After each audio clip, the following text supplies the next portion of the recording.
Bienvenue à l'Hôtel Salé, le Musée national Picasso Paris qui rouvre après 5 ans de travaux. Un espace entièrement dédié à l'art. On est passé de 2000 m² de surface d'exposition à 3000 m², d'une vingtaine de salles à une quarantaine de salles. C'est donc magique.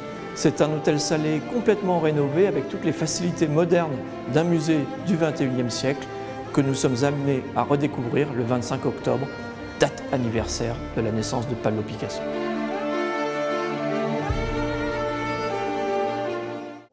Nous voici dans l'étage noble de l'Hôtel Salé, les volumes les plus majestueux où nous allons découvrir le parcours chronologique de la vie et de l'œuvre de Pablo Picasso. Parmi 50 000 œuvres, le musée en possède 5 000. Et pour cet accrochage inaugural, on peut découvrir 400 œuvres qui sont devant nos yeux, magnifiées dans cette architecture rénovée par Jean-François Bodin. Dans ce parcours de 40 salles, évidemment, le génie créatif de Pablo Picasso est à l'honneur.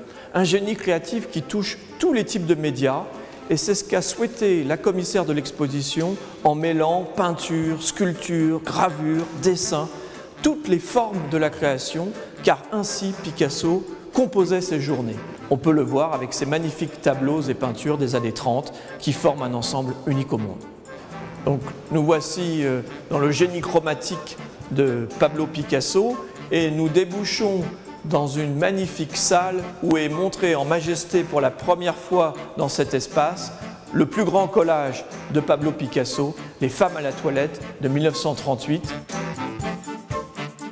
Dans cette partie de la salle, on trouve deux des Jocondes de la collection, Dora Maar et Marie-Thérèse, qui forment un écho au génie créatif de Pablo Picasso, une folie chromatique, une folie artistique. Bref, Pablo Picasso à son zénith. Nous voici dans la révélation du nouveau musée national Picasso Paris. Nous sommes dans le 3e étage, les combles de magnifiques charpentes, est ici montré en majesté pour la première fois sur une surface exceptionnelle, pratiquement l'ensemble de la collection personnelle de Pablo Picasso.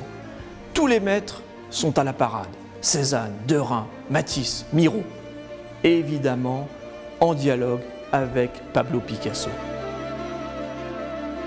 C'est une sorte de petite exposition en soi.